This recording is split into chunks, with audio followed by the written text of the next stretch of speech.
Welcome, everyone. My name is Jack Rico, and you're listening to Episode 3 of Highly Relevant with Jack Rico. This is the podcast where I interview the people and discuss the moments that are shaping our American and Latino pop culture. In this episode, enough with reggaeton. I get together with Angie Romero, a good friend who I highly respect in the Latin music industry. We tackle why the best Spanish-language music right now is not getting any radio airplay. She and I also share with you our favorite artists and Spotify playlists you should really be listening to. I also had a chance to catch up with the director of the new horror film Don't Breathe, Uruguayan Fede Alvarez, on why it's so difficult to do an original horror film and why he declined to direct Marvel's Doctor Strange. Was he crazy?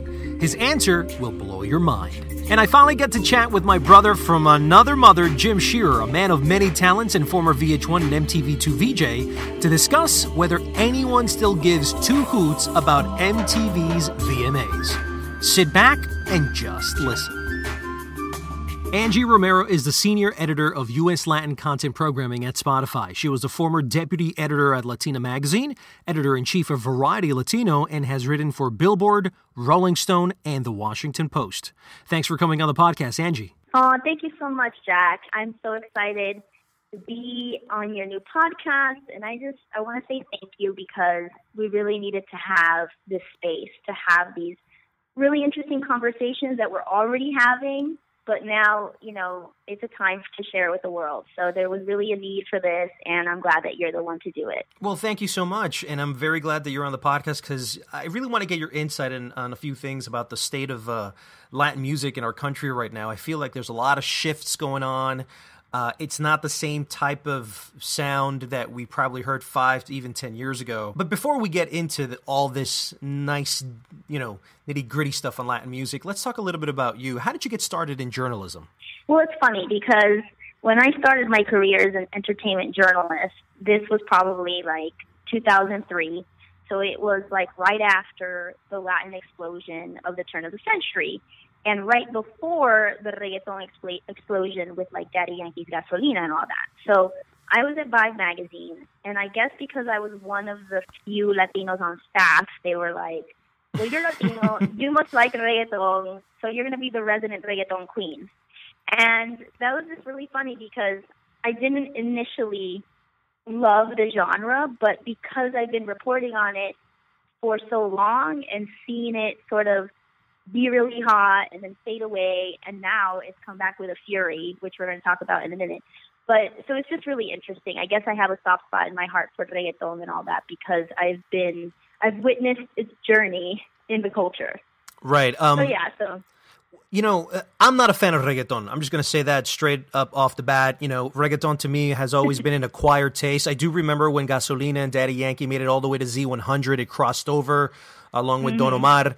So I remember that time, and I was very proud that the Hispanic culture had something so theirs. But why is reggaeton the new pop? Because I've always associated pop with Luis Fonsi, Rake, Paulina Rubio. Why is it the new pop? I think what you'll find with Latin urban music is that it's the easiest to mix with any other genre.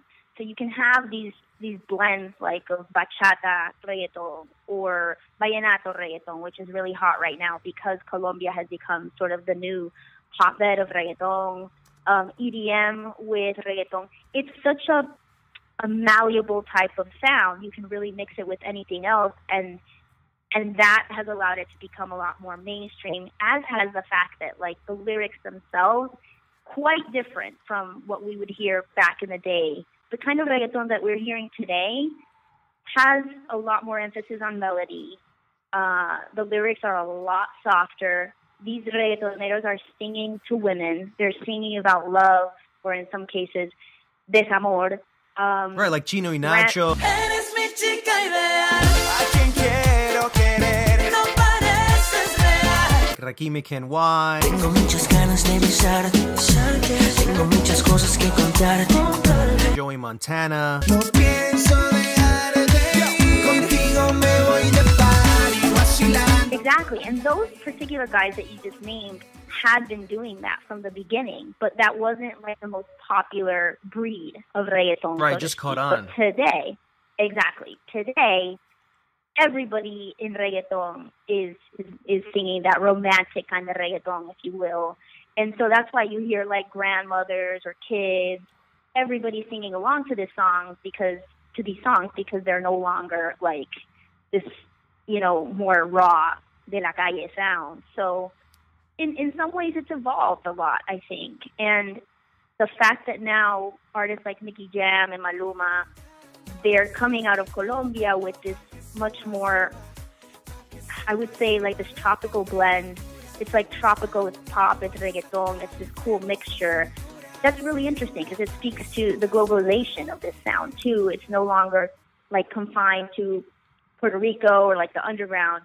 It's become super global. So that's really interesting. I think that's why you're seeing that it's the new pop. Why is it that reggaeton is the only music genre that they love the most? I mean, if you look at the top 3 songs at the Billboard Latinos right now, it's Enrique Iglesias featuring Wisin with Duele el Corazón, Nicky Jam, Hasta el Amanecer, and then you got Maluma with El Perdedor, J Balvin with Bobo, etc., etc. It's all reggaeton driven. But what happened to other bands like the ones I like, that don't receive any radio play, like Manu Manso? Y este es el momento para hacerlo lento y dejar por fin lo demás. Monsieur Periné. Con flores, te llevaste mi tristeza con colores. Bomba Estéreo.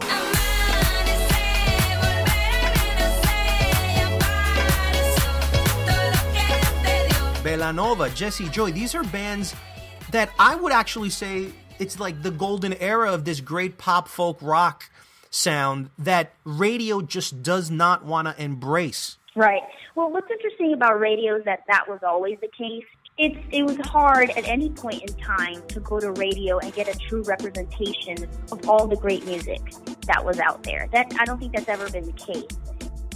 The great thing about today, the era that we're living in and that these kids are growing up in, is the democratization of music, if you will. Like the democratization and the globalization of music. You have any kind of music to suit your life, every mood, every moment, customizable at your fingertips because of the availability of streaming services and the era that we live in.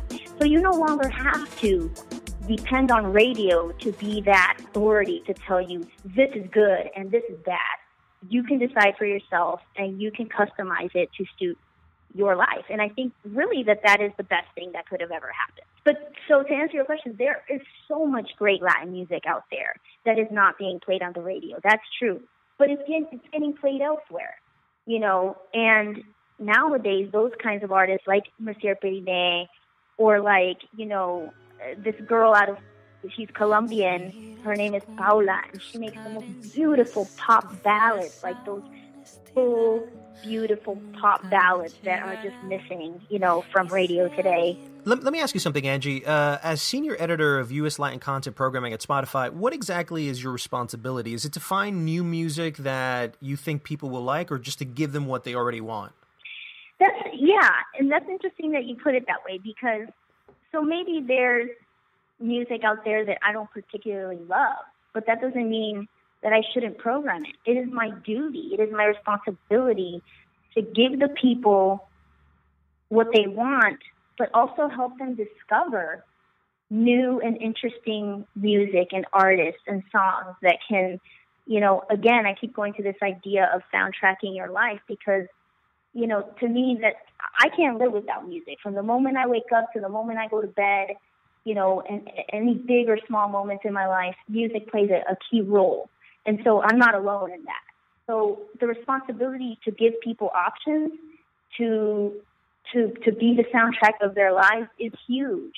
And that means even if I don't like something in particular, that doesn't matter. There's an audience for everything. Before we get into some of the artists that you thoroughly like and maybe that speak to your musical tastes, can you tell the audience, maybe some playlists that you've done that we should look for in Spotify? Definitely. So I have one that's kind of like a little passion project, but I see that people have really connected to it, and it's called Café con Leche.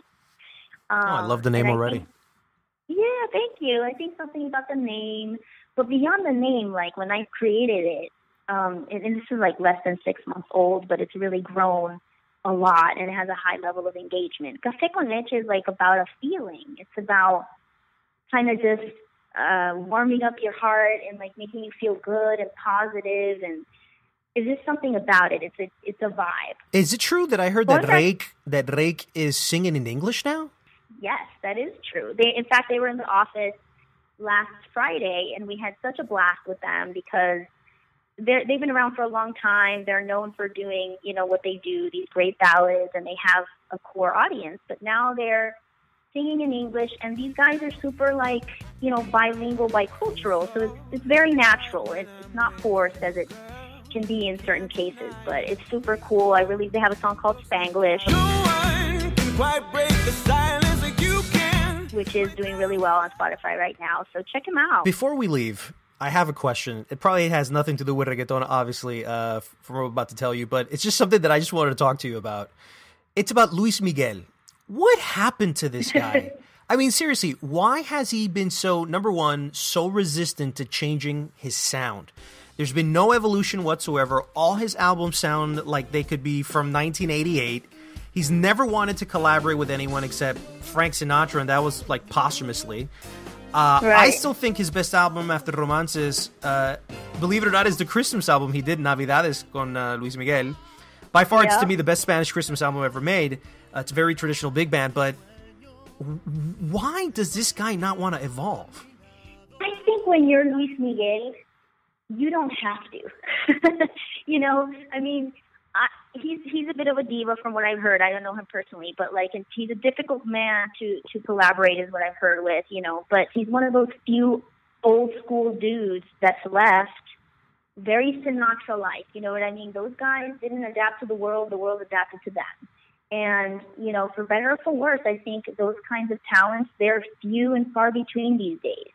And they came with big personalities, and a lot of times they're set in their ways, but they have a fan base that'll never go away. And I think people will still pay to go see them in concert. And if he were to release a new album today, I hope that he does. I haven't heard of anything, but man, if he does, I know that there's an audience for it. And he's timeless. You can reach Angie on Twitter at Angie J. Romero. Plus, listen to her favorite Latin Spotify playlist at showbizcafe.com.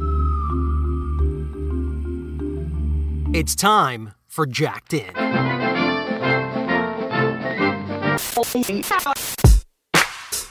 Let's begin with film news. Spanish director Jaume Collet said just nabbed Patrick Wilson to join Liam Neeson in a new action thriller. Michael Peña will star in a new Sony horror thriller called The Bringing.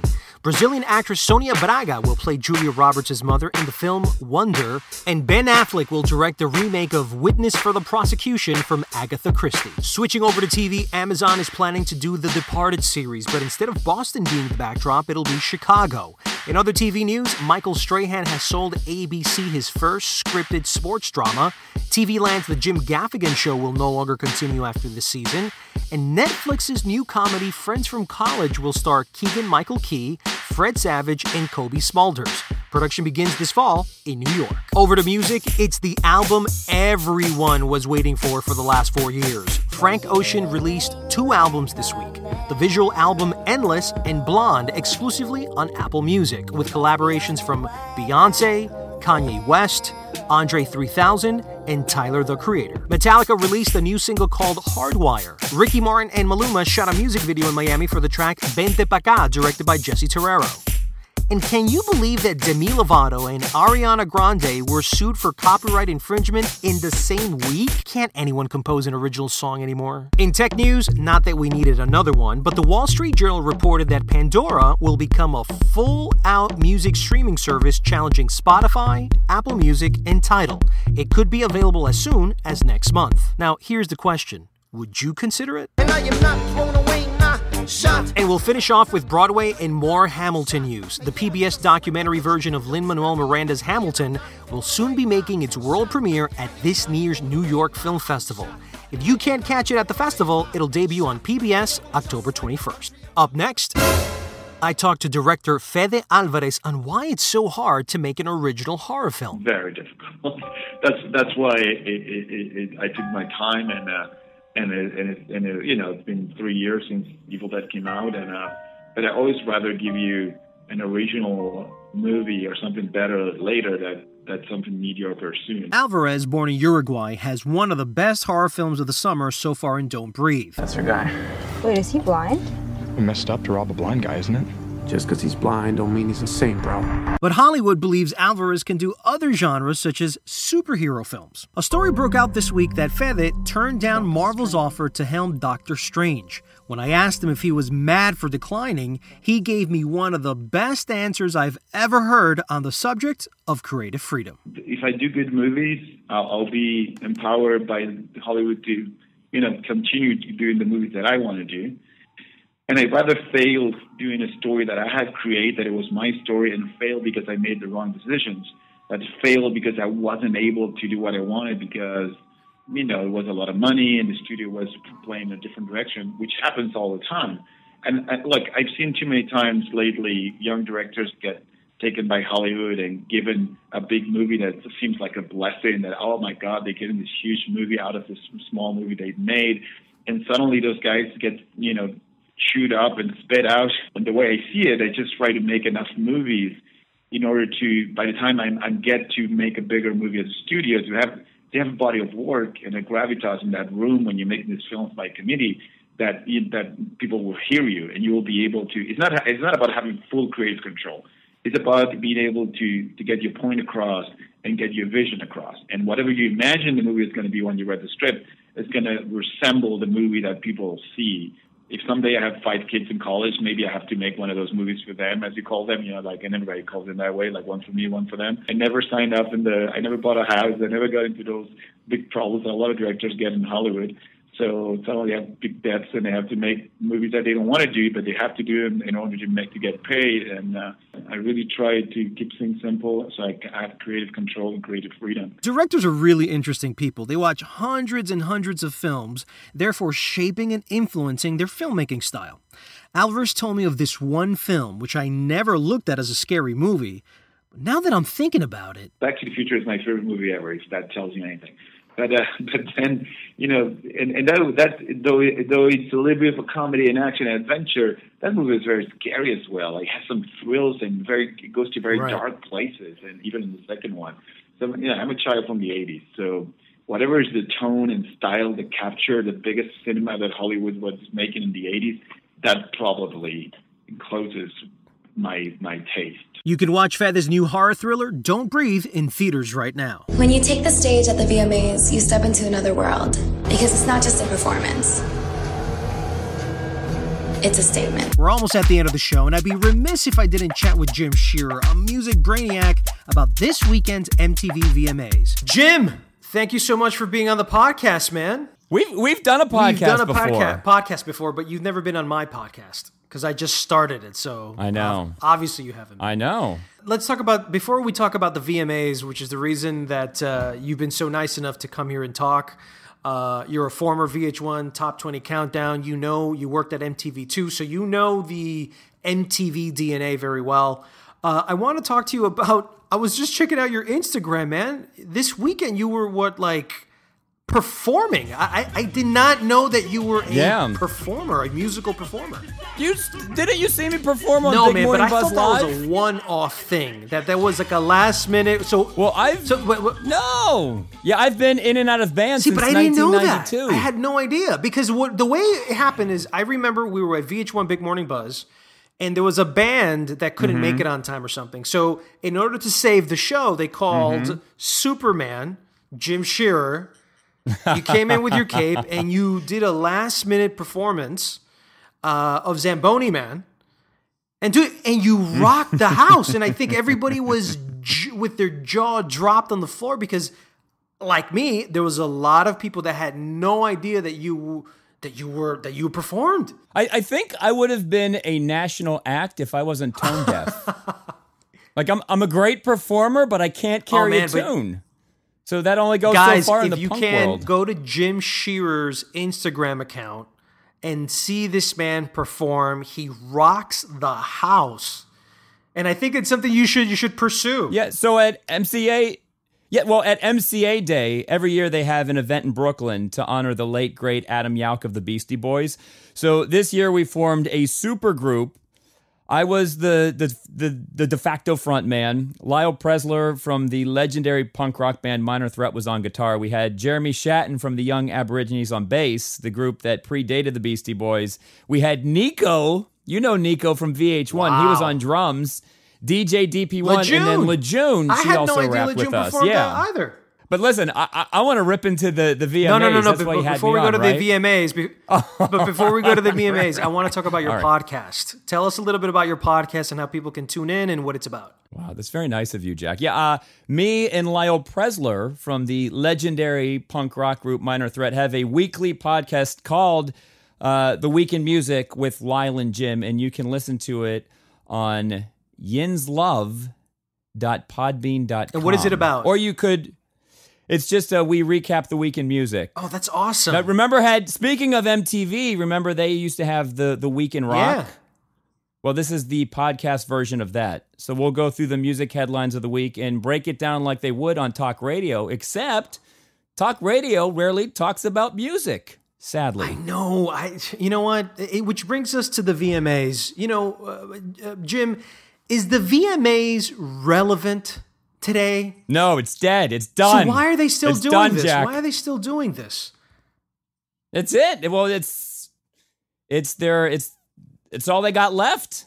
So, and they're running off fumes. They're running off the legacy that they built throughout the 80s and 90s. So here's what doesn't make any sense to me, okay? So they have the VMAs, but if you look at the channel's DNA now in 2016, it's teen moms. It's like... Well, you could have said that 10 years ago. Right. And so I think that this award show and any of the award shows they do no longer fit into the culture of the brand of MTV right now. And so it's so off-brand now that seriously, first of all, I don't watch MTV anymore. It's just, it no longer speaks to me or to my generation anymore. No, yeah, exactly. And now you're bringing back Britney Spears. So here's who's performing at the VMAs this year, which is, by the way, this Sunday, August 28th. Britney Spears is performing along with Rihanna. Nick Jonas is going to be there, and Future, the rapper, who's like the hot new rapper of the moment. Britney Spears, supposedly, word on her album Glory is that it's the real deal and that her performance will be very different than anything she's ever done. Rihanna's doing a career-spanning medley while she accepts the Michael Jackson Video Vanguard Award, which is very similar to what Justin Timberlake did with NSYNC, kind of bringing back all those songs together in one single performance, which is like 17 minutes long. Well, can I give you an ambiguous tidbit? Yeah. And I don't want to spill the beans. This is the one cool thing happening at the VMAs. Rihanna, when she does her medley, will do it unlike anybody else. And I'll leave it at that. Oh, you can't do that. I have to, Jack, I can't, because it was told to me in confidence. Oh, wait a minute. So you have some inside information on what she's going to do, but you can't tell me. Right. So the format in which she performs her medley is going to be a little different than anything anyone else has done before. So that is what excites me about this VMAs. But it's funny, you said performing at the VMAs, Britney Spears, Future, Nick Jonas, and Rihanna. And that's it. That's it.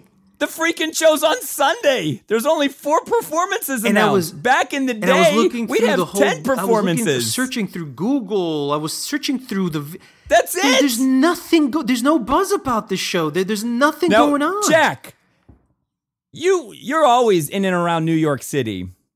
Have you seen the posters for this year's VMAs? No.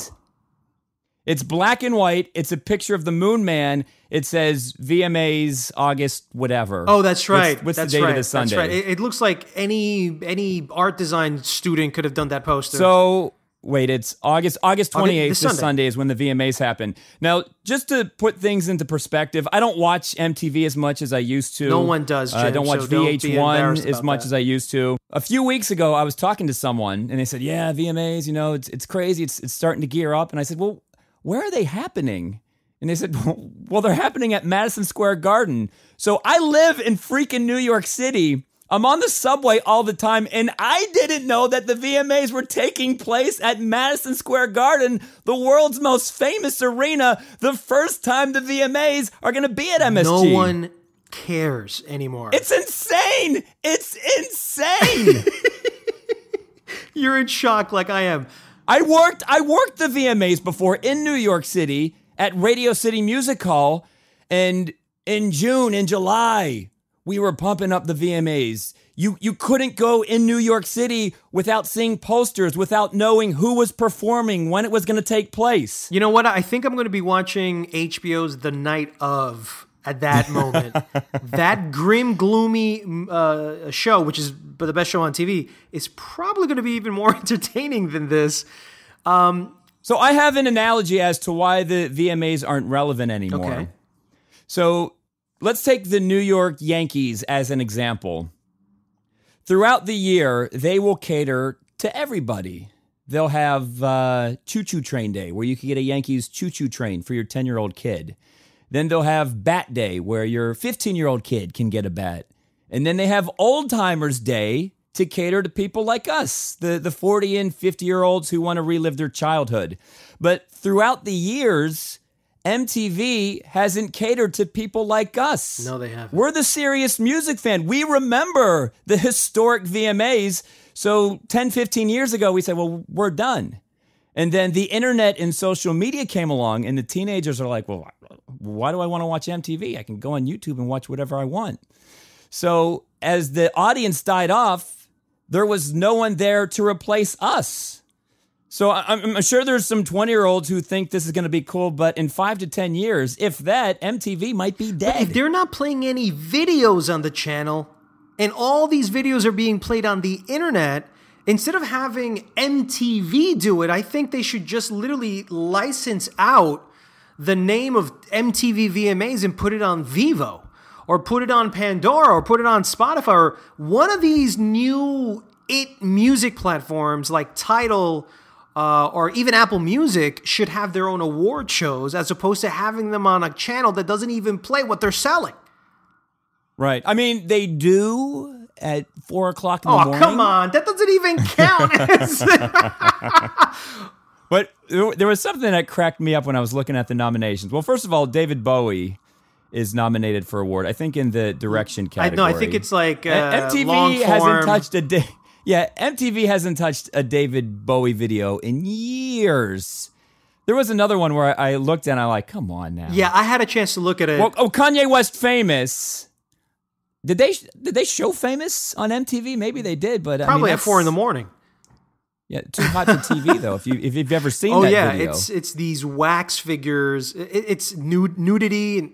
So look, let's talk about the Video of the Year nominations. Beyonce is up for Lemonade, obviously. Adele for Hello, which has become a bit of a parody. Well, I'm going to correct you, Jack. She's up for Formation. Okay, all right, Formation. Off the album Lemonade. Off of the album sorry, Lemonade. That's just the VJ in me. Yeah, apologies. That's why you're here. Drake has Hotline Bling, which has become a bit of a parody as well. Justin Bieber's Sorry, which is a video that Justin Bieber is not even in. And then you have Kanye West's Not Safe for Work video, Famous. Who wins? Yes. Who wins?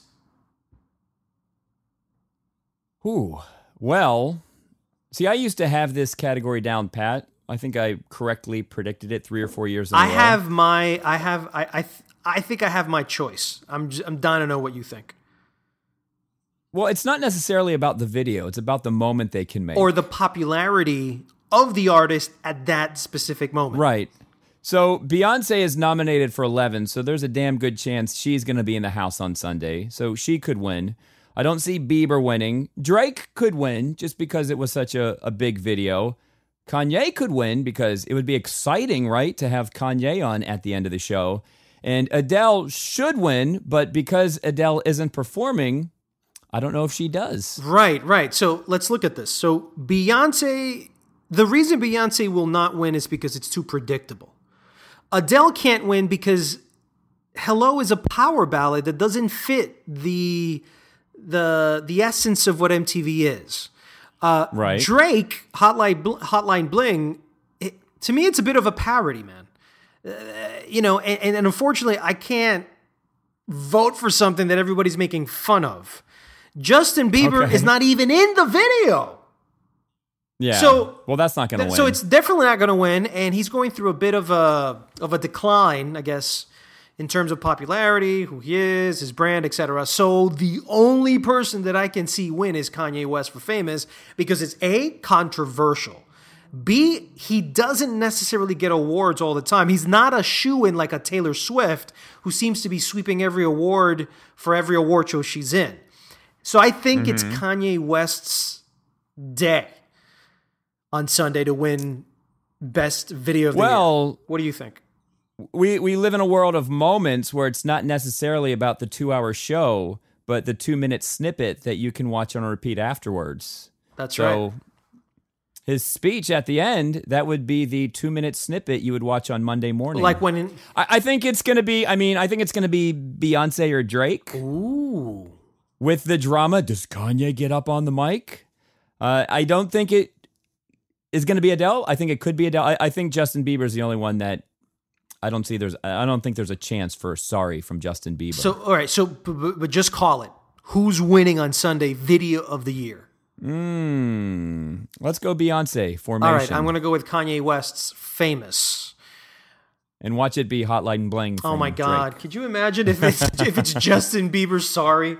No, it can't be, right? It can't. It can't be. It can't be. When we were growing up, it just felt like every Best New Artist was going to become a transcendental musician that was going to last 10, 20, 30 years. We're still talking about Britney Spears. She's come back, and she was literally made in the MTV era, just like Justin Timberlake was. I mean, Nick Lachey in 98 Degrees, they're still touring. What I'm saying is that these people have managed to stay relevant with the fans. And I don't know if this generation, at least this VMA roster of videos that we're voting for, is enough for me to tune in.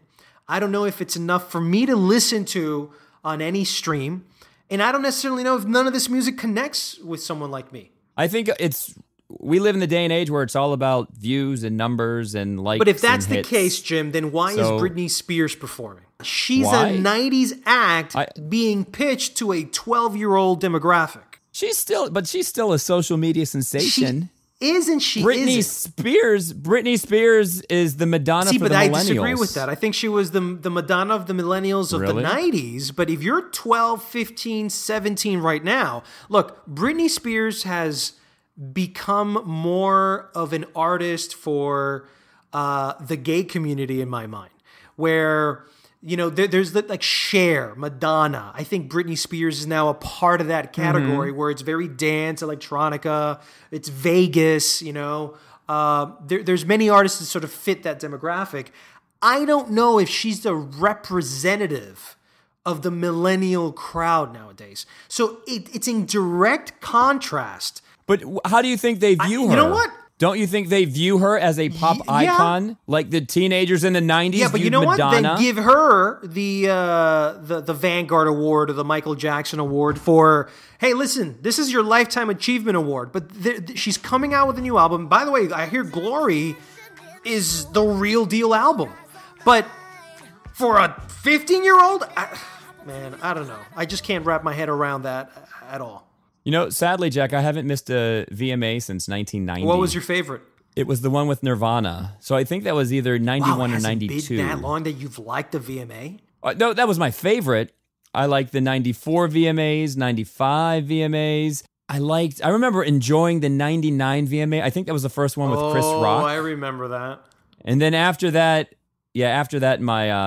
my excitement started to taper. Well, I liked last year's with Justin Timberlake bringing back NSYNC together. I think none of these shows... By the way, actually, now that I'm talking... Is there a host for this VMA? I don't know. That's another thing. We would know the host. Supposedly, I read an article that Drake might be the host because he's touring with Future. And so they just said, look, let's just bring in Drake. But I go... It just sounds so desperate of them to last minute announce a host when the host should be promoting the VMAs everywhere. I feel like none of the outlets are that interested. It's New York, and New York doesn't even... I remember those years where it used to be at Radio City Music Hall. You couldn't walk down the street. There was traffic jams. Everybody was talking about it. That's what I'm saying. But 3 weeks ago, I didn't even know it was happening at MSG. Oh, my God. And I still don't know the host, and there's only 4 performances. Look, MTV has a lot of work to do, man, to get that brand back in order. And honestly, I don't even know if it has. Well, you know what their problem is? Whenever something sprouts up like Snapchat or Twitter or Pitchfork, MTV says, "Oh, we want to be like Pitchfork," or we want to be like Snapchat. And I say, too late. Desperate. It's too late because there is a Snapchat and there is a Pitchfork. It's desperate. Which is music videos, but it doesn't work. It doesn't work. So they're launching this new MTV Classic channel. It's being replaced. It's replacing VH1 Classic, so now it's going to be the MTV Classic. They should do the show through there at least. Yeah. I've had some conversations where we were saying, well, we're the generation that appreciates the VMAs, so throw an MTV Classic VMA. There you go. You and I should go into Viacom, sit down with the MTV management and say, look, hand us. Well, they wouldn't. Jack, they wouldn't listen to us. They wouldn't listen to us. They have some metric as to how this year's VMAs is going to be spectacular. And they'll tell, well, listen, we didn't put the host on the poster or the performances. There's a reason we do this. We ramp it up 3 days before. So they wouldn't listen to a word we said. Well, Jim, listen, man, thank you so much for being on the show.